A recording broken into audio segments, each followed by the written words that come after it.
generics types and methods are on the our agenda. Therefore, first let's look at the node class.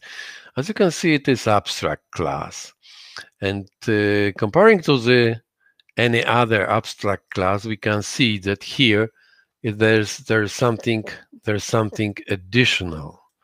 There's something additional. And my question related to this is, what is generic type? But now I'm asking about the syntax. Just a second. What is generics? The answer is, of course, on the screen. Try to use the terms that is related to the language answering to this question. What is the generics?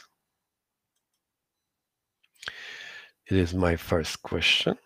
Don't know. There's some people that are writing. Okay. Let's wait.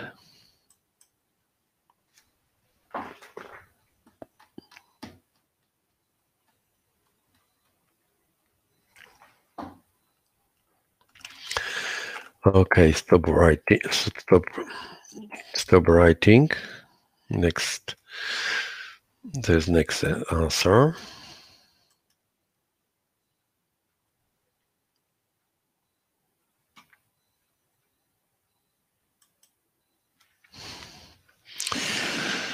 I'm making a gap in my lecture to create a possibility for you to answer, to create a room for your answer in time. But next question related to this topic, it's what the parameter means. Now I'm asking about the semantics. Previously, I asked about the syntax. So I ask about what happens with the text. What is the rules that we can apply to the text to make to check if the text is correct or no. But now I'm asking about the syntax. First, answering to the question what the parameter is in context of the syntax, we can answer that it is as a suffix that we are using after the name of the type, after the name of the class. In this example, we have a class here. But over here, there's actually a list, because here we can add additional identifiers. Doesn't matter what identifiers we are using, but we can use here a list of identifiers. So from the syntax point of view, it is identifier that is in the braces. It is just a list of identifiers. But next question, you are still answering this question: what is the syntax? What is the meaning of this parameter, of this identifier? So let's wait for a while. Maybe you have good answers to this, but you can see on the. Actually, also the answer is on the screen, because you can guess from the screen what it means, especially where it is used, how we are using it. In this case, okay, let's stop this discussion. Okay, so let me ask you next question. What's the generic method syntax? Here we don't have generic method syntax, but let's try to answer this question. What is generic method syntax? Now we are discussing particular selected parts of the language, but this language, these parts relates to the task. It is heavily used in the task first. Therefore, we must understand what it means to understand the task, especially we are talking about the collection. So semantics of the identifiers, the list of identifiers, that is a list of identifiers we can use in place of the text. So the semantic is that it is just a parameter. It's a parameter of the type. Class, this node, it is a type, and type parameter we can use in any places where the type is used. So for example, here we are using it as a type of the argument of the method. Here we are using it as a parameter of the next type. It is, for example, here, it is property, and in property we are returning node, but still the same identifier is used as a parameter. So finite definition is not concrete, therefore we have parameter. As in case of the abstract definition, we cannot, even if it's not abstract class, for example, after removing the abstract word from here, the definition is concrete, but still it is impossible to use this definition because it's not, because we need to add some details. In this case, we need to add concrete type in place of the parameter. It's similar approach we have in case of the actual and formal arguments. Here we have a method, it's constructor, but doesn't matter, it's method. And in this method, we are using argument, and this argument has type. Therefore, it is a value holder. And therefore, calling this method, we must provide actual argument. In case of the node, we need to provide concrete replacement of the parameter. Here we can, in the line where the node has, in this line 14, we can assume that creating this node, we have concrete parameter. Actually, the idea behind this approach, it is that we can reuse the type in case that the same functionality we can reuse for different types. As in this example, generics is very helpful. And in task 1, there's many places where you must use generic, types. So let me go to the method, because now let's answer. Maybe in the meantime, let me go back to the previous question. What is simple type? Previously, we discussed it during the seminar. What is simple type? To make sure that you understand all the terms you are using during the seminar. Okay, generic method. Let's try to find generic method here. So previously we discussed node, but now it is generic methods. It's a class. It is concrete static class.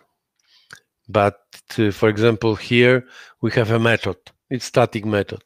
What is different between static method and the dynamic method? Static method, we are not using static method to create an object. So actually, static method provides only functionality that must be referred using the static method name identifier.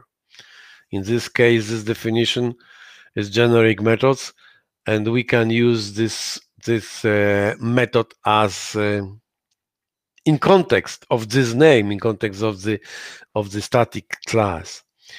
But here also from the syntax point of view, the parameter, identifier, that is suffix of the identifier of the method is a parameter, is argument. It is formal argument that we can use in all places where usually we are using types. In this case, we have a swap method that swaps two values, and the values is of this type. So the functionality is always the same. Swapping, this functionality, this behavior of swapping is always the same, but depending on the using the type, we can narrow the values we are using, and we can assure that both arguments, both attributes are of the same type. Therefore, we are swapping the values that belongs to the same set of values. Here, additionally, we have a definition. This method is also static method, but here we are using tuple. Tuple, it's a standard type. A pick definition. As you can see, it is standard class, and we must provide actually two actual parameters of this type. So we have two identifiers, but there are many possibilities with this tuple number of types.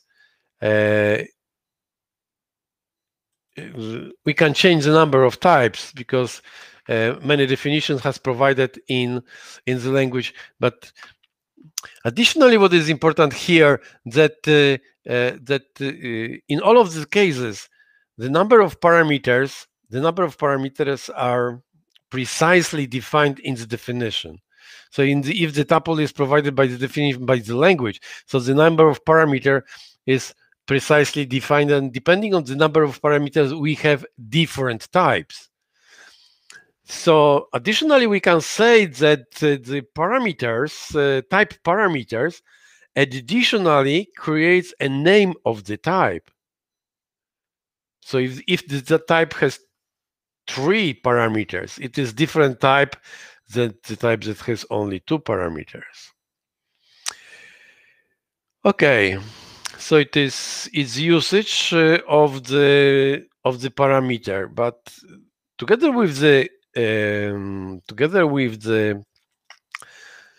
generic parameter, there is also possibility to use where keyword.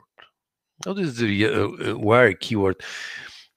Usually it is explained as a limitation. So answering this question, many people can say that it is limitation. We limit possibility of use parameter, but it is not true, I think, because here we are not limiting. It is not the semantics, the meaning of this where clause. It's not that we are trying to limit something. The only semantics that is here, it is that we provide additional information about the type. So we so it is to narrow. It is to narrow the definition. In this case, we are saying that this parameter must inherit from the I comparable. If it inherits from the I comparable, we know that we can use additional functionality. You know that this is, for example, first it derives from the I comparable. We can use the definition I comparable, pick definition, to make sure what we are talking about. Pick definition, and you can see that in pick definition we have one method compare to. Therefore, we know that for this parameter we can use this compare to. you can use this compare to method. And depending on the compare to method, we can change the behavior, change the statement we are executing as in the sequence. Therefore, rather, I think that it's better thinking about the where not as a limitation, but rather as additional information we have about the type. We don't know precisely the name of the type. We don't precisely the set of the available values, but we know some features of this type. In this case, we know that it must provide compare to method. Therefore, we can in the text use the compare to method. Anyway, I think that it's better to learn more about the generics using examples, and because in the task 1 you need to use the collections, and collections, but not only collections, there are many types that has been provided that we can find in the .NET library, and the types are generic types to make the types more flexible, to create possibility to use the types for many different files using the same functionality, using the same semantics. As you can see, swap, it's here, the same functionality in all of the cases, but we can swap different values. Okay, so let's now go to streams, but let me ask you, get back to the previous seminar and ask you, what was the previous questions? I'm not sure. Let me check it.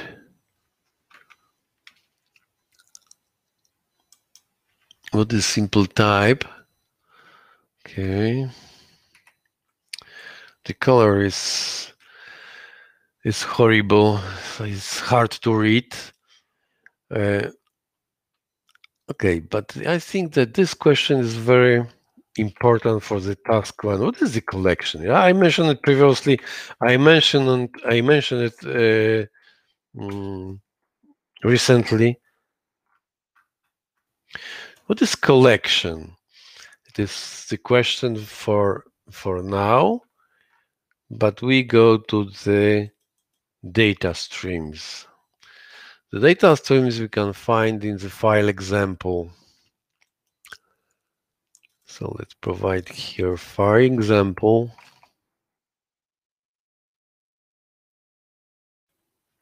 Oh, yes. And here, I have a question for you. Okay, stop writing. What is the file? But now we try to find the answer in using the terms of the language, in context of the language. Therefore, don't try to answer this question using the terminology you know from operating systems, because the same term are used by the operating system. Of course, we must think about it in context of the language, but still the meaning is exactly the same. Still, we are thinking about the files. We are thinking about the operating system. We are thinking about the operating without file system. So actually, the functionality provided by the operating system to manage all the files available for us, not only on this computer, but also on any computers that has access to the distributed file system. But okay, let's stop the discussion what the file is. Now let's try to answer in terms of the operating system what the file is. Previous question was in terms of the language, but now let's ask in terms of the operating system what the what file is, what it means, how to define file, what we are talking about if we are talking about the files. But answer to the question what the file is in the terms of the language, it's enough to point F12 and press F to point file and press F12. So now we are getting the definition. As you can see, the answer is that file is just a class. It is static class. It is static class. Therefore, we cannot recognize, if it is static, it means that it is impossible to create objects. It is to instantiate this class. So the result, usually we are talking about the types, and talking about the type, we are talking about the set of values. In this case, we are not talking about set of values, we are talking about only about set of operations. You can see there is a bunch of operations we can use in context of the file, but the class doesn't represent the class, doesn't represent the file. Therefore, the question is, what does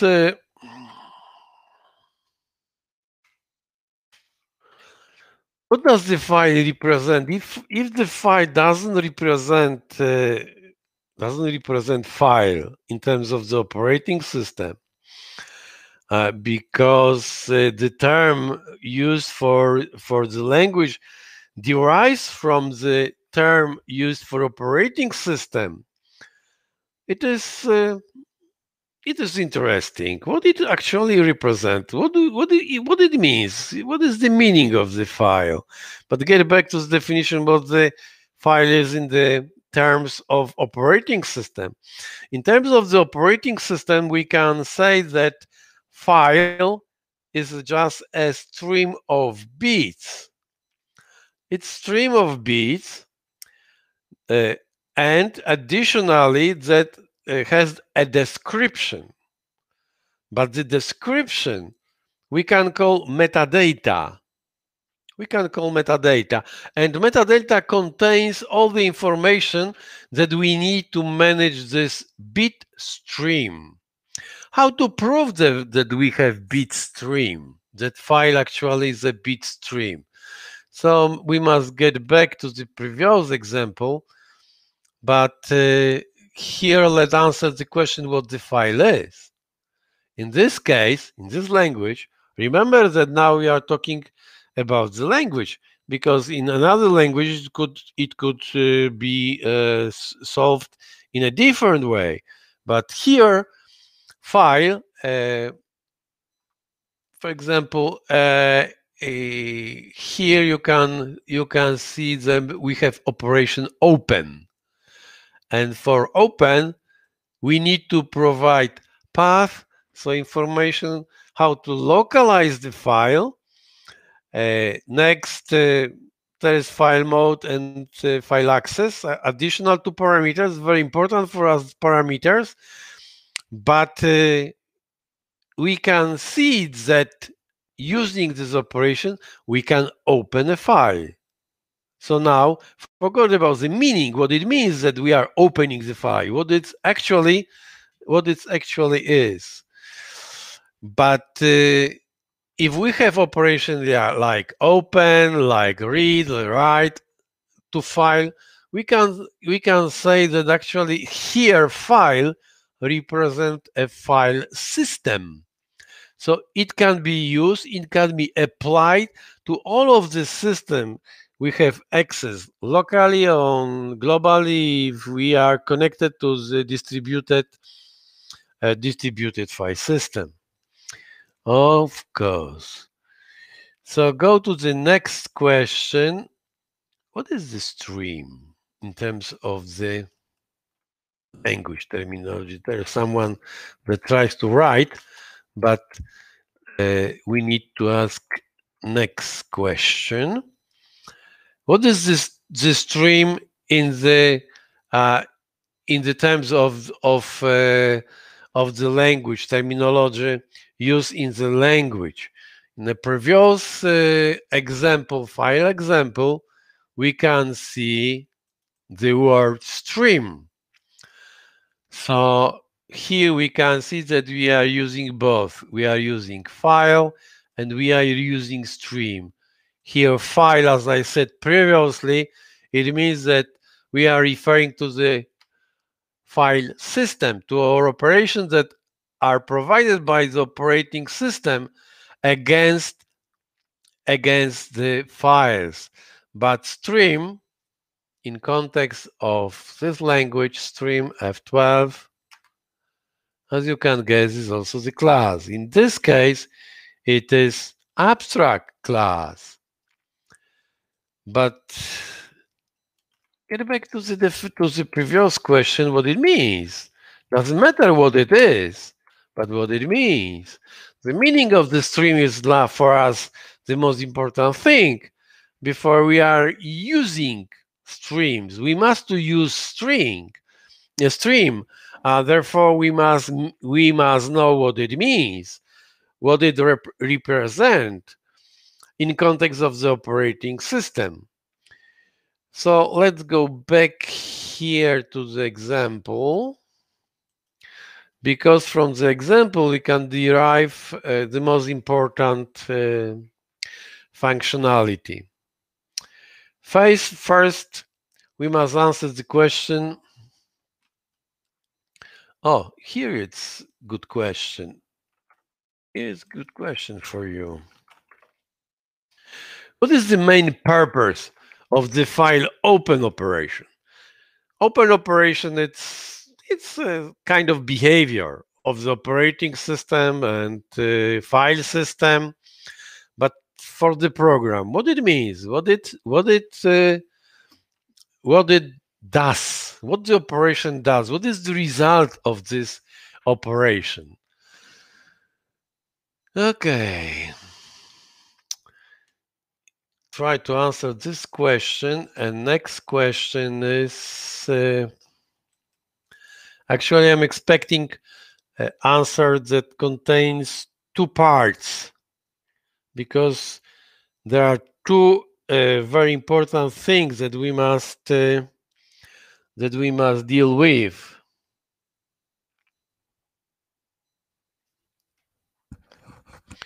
So the next question for you is, let me stress that I'm not referring to deep knowledge of the language and deep knowledge of the programming, but I'm referring to your knowledge about the general terms related to the operating systems, computer processing, and so on. So go back to the file and open operation. From this assign operation, we can guess that we are creating something. We are creating an object. Because the object is of type stream, we can guess that we are creating a reference value of type stream. So creation of a new value, creation of new object, it is first operation. Doesn't mean what happens during this operation for us is just creation on an object. Is like new operation. It's nothing else. What happens inside depends on the type, depends on the constructor we are actually calling inside of the open operation. It is first thing. I think it's important for the behavior of the program, because you can recognize from this assignment statement, assuming that it is assignment. So here the using is something strange, but from this we can guess that this is just assignment statement. So we are assigning to the value holder a new value. It is reference value to an object. But from the operating system point of view, something more happens. Let's examine what the open or create or write means. file access, for example, pick definition, you can see that here we have read, write, and read-write operation, read-write values. So we have here three values. We can use, and first we can use anyone, but still we need to understand what happens if we are reading, for example, read, write, or read-write operation. So, as I said previously, stream is a sequence of bits. It's sequence of bits. So in sequence of bits, we can distinguish the first, the last, and the for each bit inside, we can recognize the previous one and next one. We try to prove that it's true because it looks like something strange, because usually we are recognizing files as for example, picture or a document. In case of picture, usually in operating system, we can recognize special names, that names we are using to distinguish different format of the picture. But here, I am recognizing file as a stream of bits.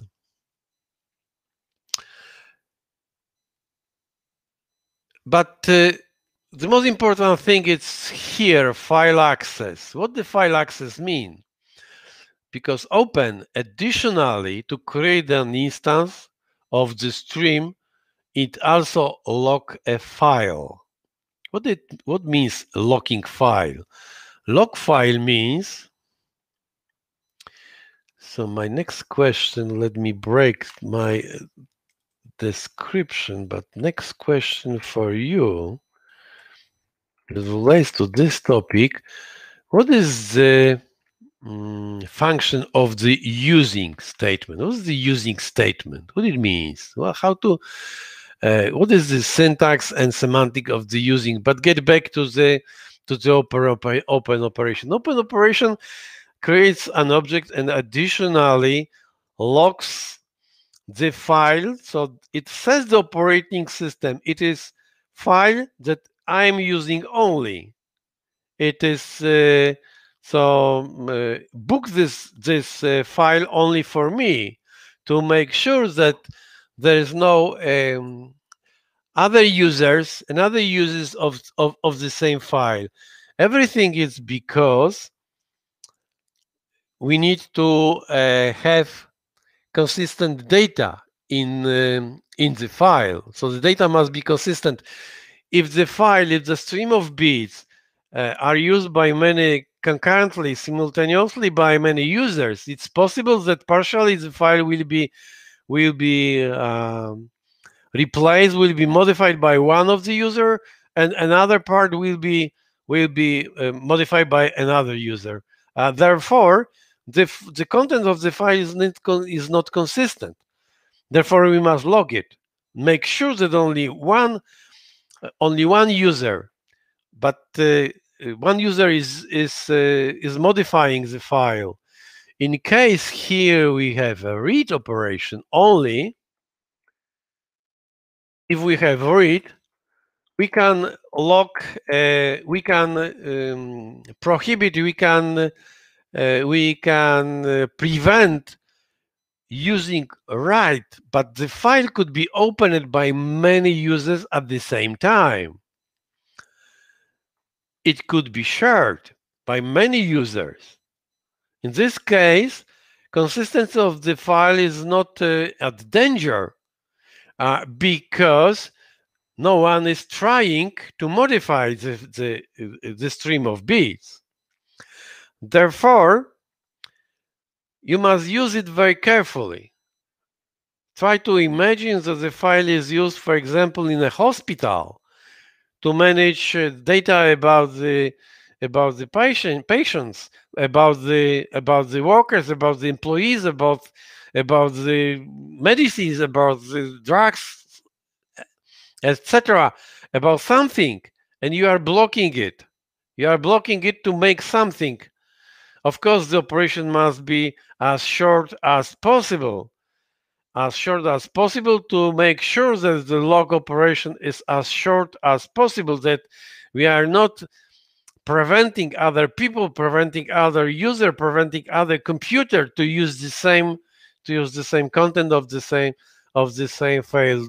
Therefore, using files is tricky point in any computer system. If we must deal with sharing, the functionality sharing, the data that contains in the file is not good selection. File is not good. It's not good solution to contain working to production data. So first, if you need to use files, first you must select if you are going to read or read write. If you are going to read write, of course, it is like write. We must prevent any modifications. Only one user can modify the file, by other user can read the file. But of course, the operation must be still. File becomes in all of these cases, file becomes a critical section. Recall what the critical section means from your basic knowledge about concurrent programming, about programming at all, about concurrent programming, about parallel programming. So the critical section is a place in the code that only one active user, could be inside, could operate on the common data. So we can distinguish in this case two things. First, it's common data and users. What is the user? Usually, user in case of the programming, it is something that is provided by the environment. Sometimes we call it threat. Also, we are using terms like job or task. In any case, all of them can be executed simultaneously. So concurrently, we are not. It is not deterministic operation. Therefore, the sequence represented by the, for example, thread, can be executed simultaneously with the sequence of operation, sequence of statement executed by, represented by other thread. But how to prove that really stream is a sequence of bits? Providing that here you can see the definition of the stream, its class. And here, for example, we have read operation. So we are reading data. And the data that we can read is assigned to the buffer. And the buffer is an array of byte. If byte is a sequence of bit, because we can distinguish for each of the byte, we can distinguish the first and the last bit. Therefore, we can recognize byte as a sequence of bits, and still the array is also a sequence of something. In this case, byte, because it contains, it provides, its implements selector. In this case, we call it index operation. So we can indexing. So each member, if each part of an array has an index. Therefore, using the index, we can distinguish the sequence. We can distinguish the first or the last byte. So distinguishing the first last byte, we can distinguish the first and the last bit. For each of the byte inside, between the first and the last, we can distinguish the previous one and next one. byte. Therefore, for the byte, we can distinguish also the previous and next bit. So using files, we are always, let me stress it, we are always using a string of bytes. Of course, depend on the language, depend on the code we are using to describe the content of this stream of bytes, of this sequence of bytes. We can represent using the file, we can represent many different things, including documents, including pictures, but still it is next level of abstraction.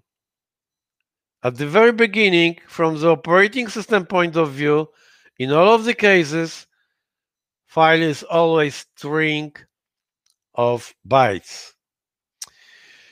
Okay, but let's answer the next question. Why here it's abstract?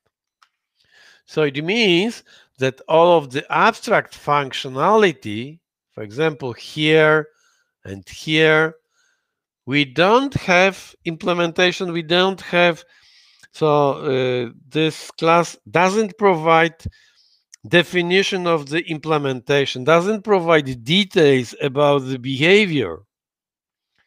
Of course, the answer is it's polymorphism, because we can use the same concept of streams in many different. Now I'm pressing F1, it means help, and I'm getting help on the next screen, but get me open this help documentation on the window. You can observe, you can it's available for you, and you can see how many types can be derived from the stream. Here we have file stream. File stream represents stream of bytes in context of the operating system. But we can here find, for example, memory stream that contains that we are using memory, and the stream is located inside of the operating memory. But additionally, we can use this type as a stream of bits over the network. There should be over pipes. There are many. Here, for example, we have sockets. It's network stream. Network stream means that we are not talking about the file. We are talking about just stream of bits. In this case, the stream of bits is not transferred over the network using the file, but still it is surrounded by the metadata. In this case, the metadata is a header of the network package. Usually, always, not usually, always, we are transferring the data over the network using packages, using selected protocols. Protocols, it's like a language. It describes the syntax of the package and additionally the semantics, the meaning of the part of the package. For example, addressing information that it's usually we apply, not usually, always is embedded in the package in the header. It's used like a name of the file, and the purpose is exactly the same. The name of the file we are using first to distinguish the file between other files. Additionally, we must localize the files. We are also using the path, the name of the file, to localize the source where the file is located, how to get access to the stream of bits. It's located on our local computer. We are asking operating system to open it. If it's available from another computer from the network, we must ask another computer to provide stream of bits using packages. But there are many additional options. Therefore, here in the code, stream in the code, it is abstract because the read operation depends on the implementation environment. So it depends if it's if you are talking about the file system, if you are talking about network, if you are talking about the stream of bits in memory. But here we are talking using the file. We are talking about the files. We are not talking about the network. We are talking about the file system. So we are creating concrete type, and you can see that. Go pick definition. Maybe it's easier. Pick definition. We can find that open create file system, because the file system derives from the stream, inherits streams. So we can use for this variable just an abstract definition to make sure that here we can use actually any kind of streams we can use. You can use in available environment. From this point, from this line, doesn't matter if it's file or if it's a network package, or if it's something inside of the memory. In all of the cases, the behavior is exactly the same because the stream is recognized here. So we have operation write, and doesn't matter if the operation write is implemented for the file, for the network, etc. Okay, so let's go now. Maybe this next question good for you to make sure that you understand. What is the main condition? For example, you are a software developer, and there is a point in your life that you must decide if to use the file system, general file, or use database. What is the main condition? What is the main condition you will apply that you can use to solve this problem, to solve this issue, to select appropriate for your solution? What is the measure for you? But let's get back to this to the using and try to explain what the using is. Of course, from the syntax point of view, it is just a statement, nothing else. Here is the beginning of the statement, and here is the end of the statement. The statement contains, it is complex statement, therefore it contains another statement that are part, that it is list of statement, list of instruction that must be executed as a part of using. Actually, it is not part of using. We are executing this instruction in a similar way. Doesn't matter if it is part of using or not. The execution and the behavior is exactly the same.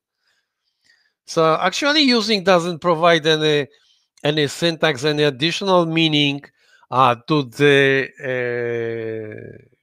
the content of the using. But there's a very important thing that is related to the requirement that after opening the file, we should close the file. In the meantime, between opening and closing the file, we can use the file. But the usage could be limited to the time that it's required, that it's only required, that it's as short as possible, because we are locking the file. If we are locking the file, it's impossible to use the same file by other people, by other users, by other computers. Therefore, we must unlock the file. To unlock the file, we must close the file. Closing the file, so actually simplifying things, we can distinguish open operation as locking the file and close operation as remove the lock, as unlocking the file. But how to prove that that it is as soon as possible, that we are closing the file as soon as possible, that without any additional delay? It is just the using, because the part of the using here, this part is just assignment instruction. Here we have a variable, it is value holder. And we can refer to this value holder only inside of the using. Only inside of the using. Outside of the using, let me prove it. Let me copy it and paste it here. For example, you can see that we cannot, it is not visible. Therefore, sometimes we call it scope of the variable. Actually, scope of the variable it is worth remembering. Scope of the variable, actually it means scope of the variable visibility. It is a place where the variable is visible. In here, outside of the using statement, the variable is not visible. Because it's not visible, we can use it. Because we cannot use it, it is safe to close the file, because we are sure that no one can get access to the file. Because the variable representing the file in here, stream, represents a concrete file, an instance of the file. Therefore, after the using statement, we cannot refer the file anymore. If it is possible to get access to this file anymore, we can simply close it.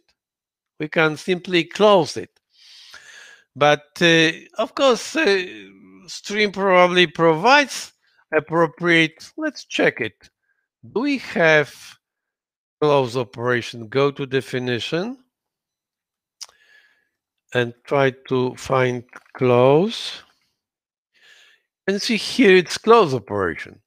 So yes, we can use directly close. Here there is no need. Here there is no need to use the using. The only thing is used that after stopping using a variable, here we should stop it. We should close the file. But without using the variable, it's still available for the software. It's still available for you. Therefore, by mistake, you can use it to get access to try get access to the file, but the file is closed. We have released the lock. The lock is released. Therefore, it is very dangerous just to get access to the file if it's not locked. It must be locked. And using it is perfect solution to make it sure that we are not using string outside of the using. But using it's a statement embedded in the language. So it has appropriate syntax for example, keyword. It means that we can use this keyword to enter, to start writing this statement. It's not universal solution for closing files, for closing something. Why we should actually call special operation? It depends on the it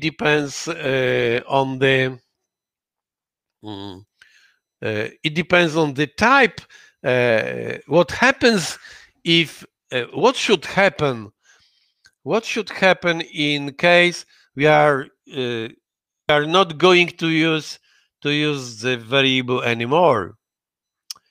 Therefore, we are not here closing. Usually, we are saying that that the environment, that the programming environment, that the framework you are using for the language is responsible to release any resources. Of course, it's not true, because what the resource here is. Here we are talking about the locking and unlocking the file. It is a resource. The file is the resource, but not the lock.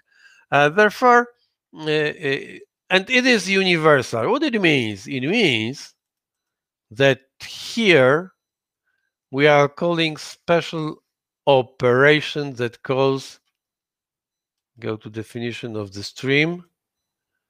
You can answer in your mind. Go to definition. What happens? Go to pick definition. Maybe it is easier. Yes, we are calling this method dispose. And this is more universal. Of course, it could also close the file, but for the interface, it is abstraction. It doesn't provide any functionality. Therefore, we can recognize interface as a signature, as information that concrete type you are using must provide dispose operation. And we can prove it that dispose operation is provided by the stream.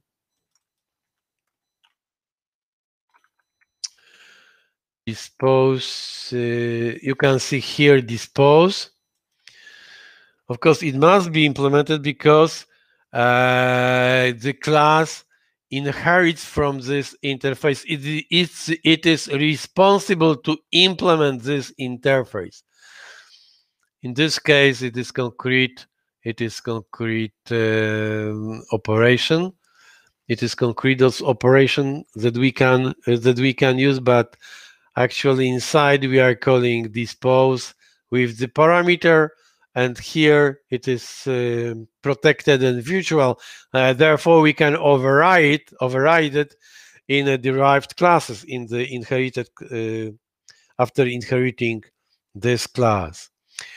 So get back here. What happens?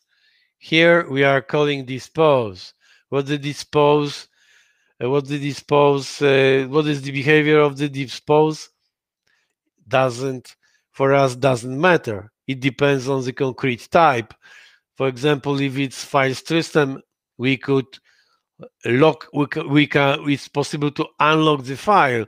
But for example, if it's communication over the network, maybe unlocking the file doesn't make any sense, because we are not talking about the file anymore. We are talking about the packages exchanged over the network from one point to another point, from the one attachment point to another attachment point. So in this case, always the operation depends on the concrete type. Therefore, you can see the power of the polymorphism. It is typical example of the polymorphic approach, where the functionality depends on the concrete types that represent concrete concrete object, concrete resources, concrete thing that it's available in the environment. Okay, I think that's all about the files. I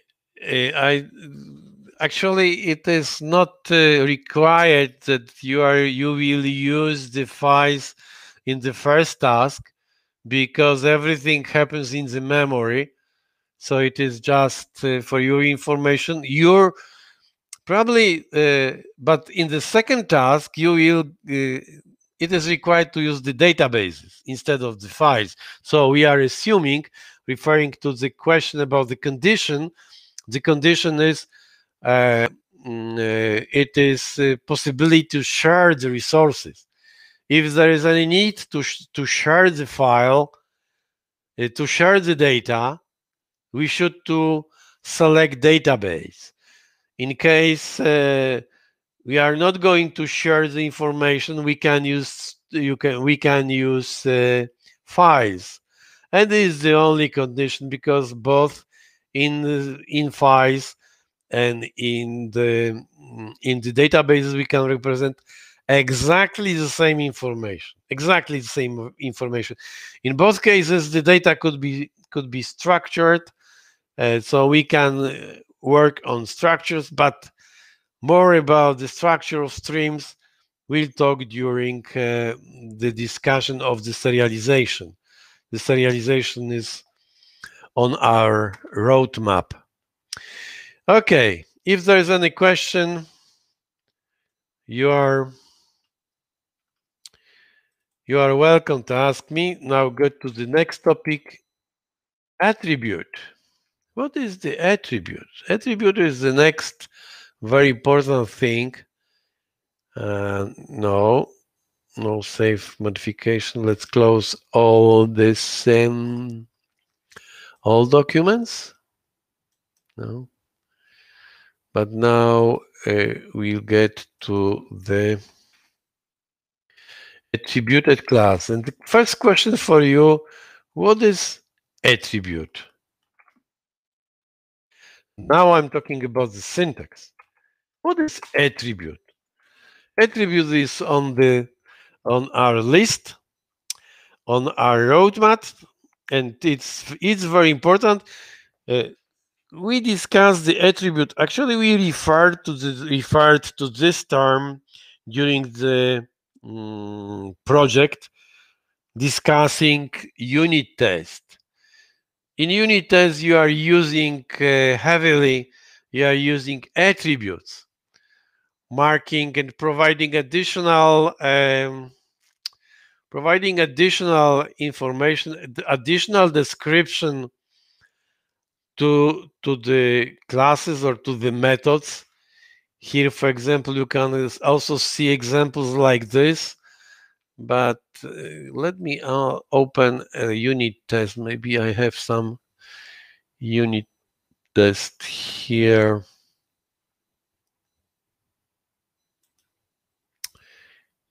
Attributed class unit test. Oh, for example, you can see here this usage of the attribute. So we are marking this prefix of this method.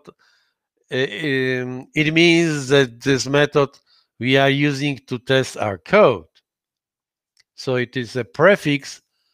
It is a prefix that means that it's testing method. Usually we are here adding additional information that is test or test method, test functionality. But let's get back to this attribute. What is the attribute?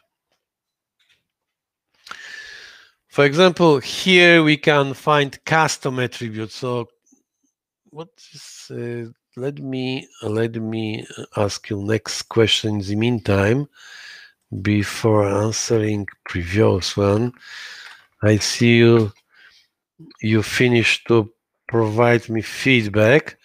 So what is an attribute? But now I'm asking about the semantics.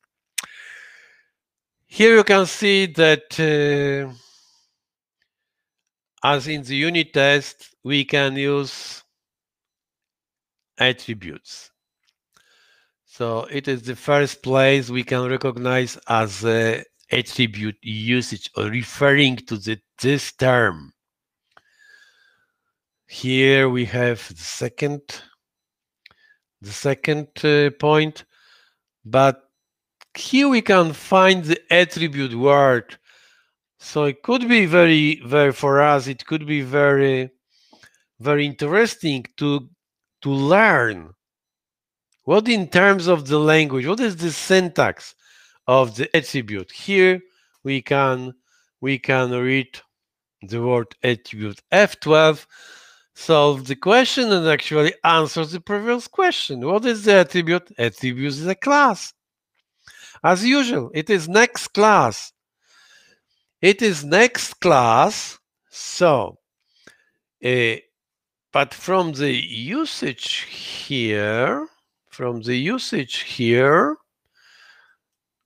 we can call this part of the code also an attribute. But here it is also a class. It is next class. So we must narrow the definition.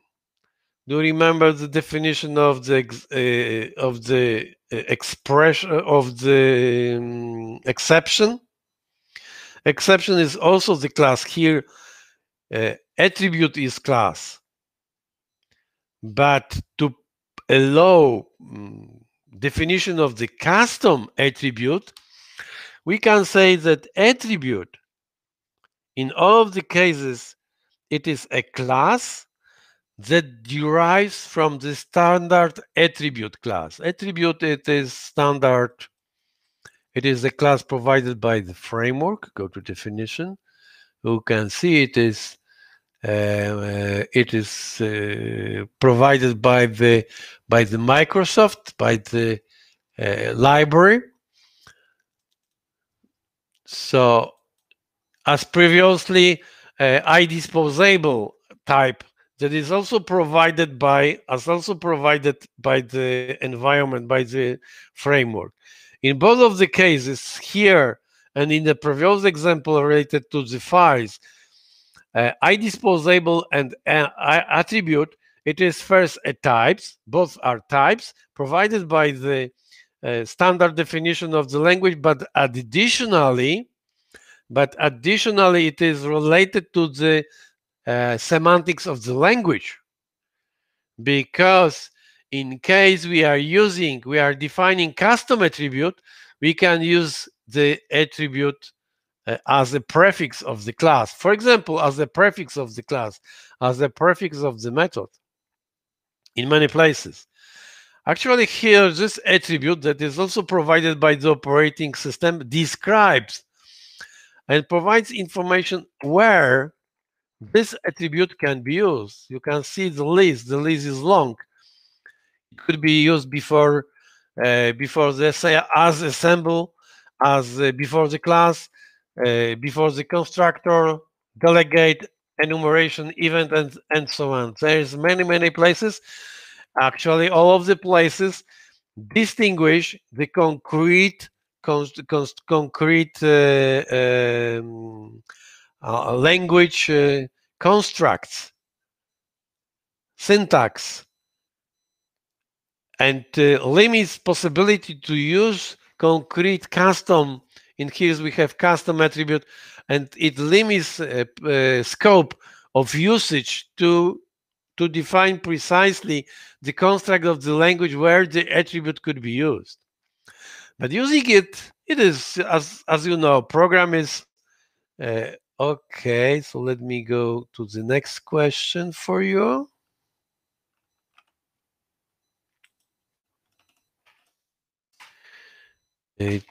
Okay. How do I create an object from an attribute class? Because class, from the syntax of the semantics of the language, from the syntax of the language, it's just a text. Here we have a text. Therefore, for us, it is design time. About the attributes we can discuss during the design time, and in the design time, this is just a type. So it is description of values, and description of operation of these values. But for us, the question is how to use the attributes, how to use the custom attribute, how to prove that the attributes actually are used to colorate, to provide additional description for the language itself. Therefore, we are treating the language, we are treating not the language, the text of the program, we are treating as the data. So actually, we are saying something like that. Okay, it is custom attribute. For example, let's go to concrete, not to attribute, but to a selected, an example of the class. It is an example of concrete class. So here we are saying something like this. For this type, we need additional data. It is metadata. We call it metadata, as in the file, as in the case of the files. If you are talking about the file, we are talking about the stream, and we are talking about the metadata. Metadata is file name, it's creation data, it's modification data, it's many others, managed by many others, data or information managed by the operating system. But to be useful, we must create an instance from the class. Of course, if it's class, we can create. Maybe I have an example in the next attached property solution, and go to definition. Attached property.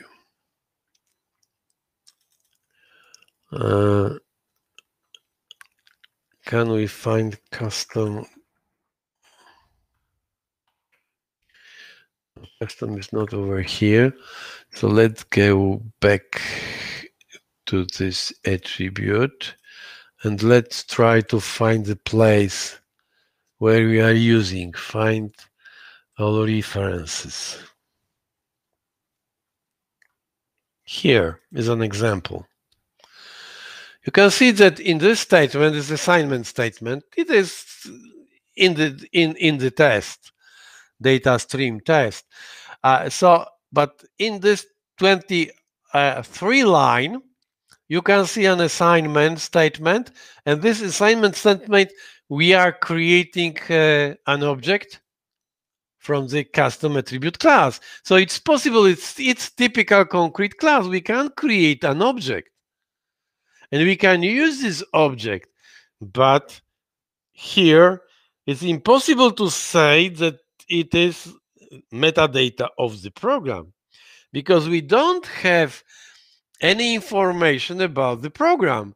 We cannot together, we cannot couple together the program and the additional information about the program. So the program here is not the data for us. We can distinguish, it's impossible to distinguish additional description of the types. Therefore, it is very important for us that how to create object by in context of the type. So we must ask the file. We must ask the file to get I'm trying to find next place where the custom attribute is used. Next, here, for example, go test.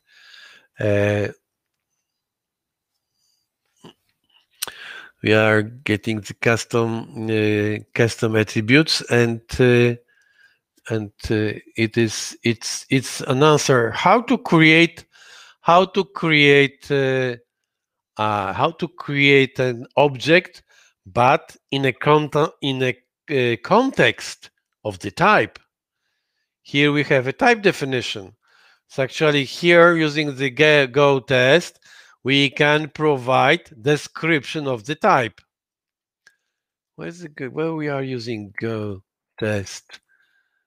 It's somewhere over there. So here you can see that from an instance here, we can get description of the type of this instance. And from now we are talking about the program because we have description of the program type. The type represent description of the program. So from now, the program's description, the type becomes actually the data, metadata of the program, definition of the type. But here you can see this operation get custom attributes in context of this type. So in context of this type, we can create all of the objects. We can create all of the objects that are we can create objects that are created using the attributes in context of the selected type. Okay, so now the question is for you, and try to answer this. What is this? What is this line? Let me ask it. What custom attribute prefix means? What I'm trying to write it. So give me a second. What custom attribute class prefix means? Try to answer this question, and we don't have time more time, therefore we must finish this discussion. But answer to this question you don't know? No one? What is the meaning of this line? What the custom attribute here means? Remember, here we are creating an object. Here we are defining a type. So here we are providing description of the type. So what is the meaning of this line? Making an object, but which one? Which one object we are? Okay, so here, no, it's not true. Let's stop this discussion.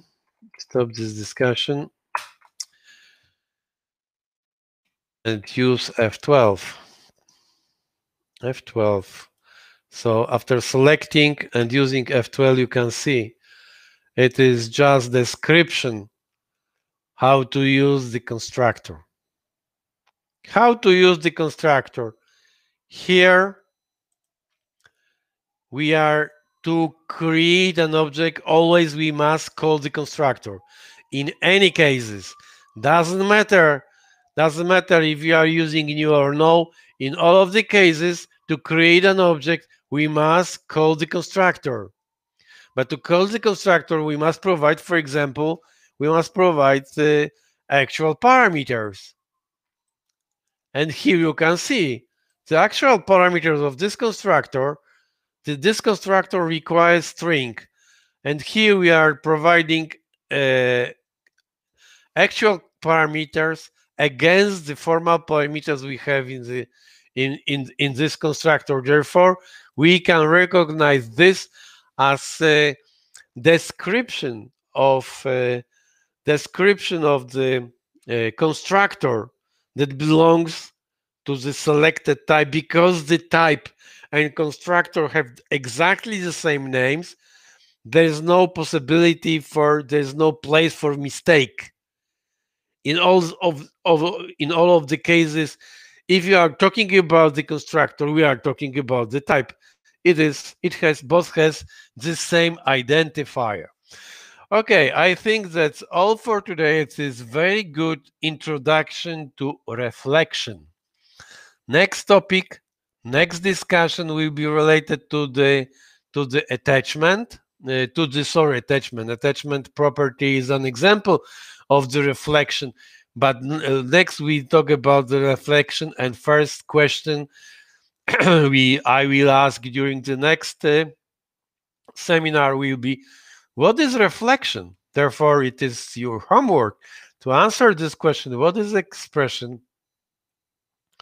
And actually, additionally, we'll talk something about the dependency injection. We get back to this very important topic. I think it could make for you a lot of problems during the seminar, the project. So that's all for today. Thank you very much. I'm switching off the recording.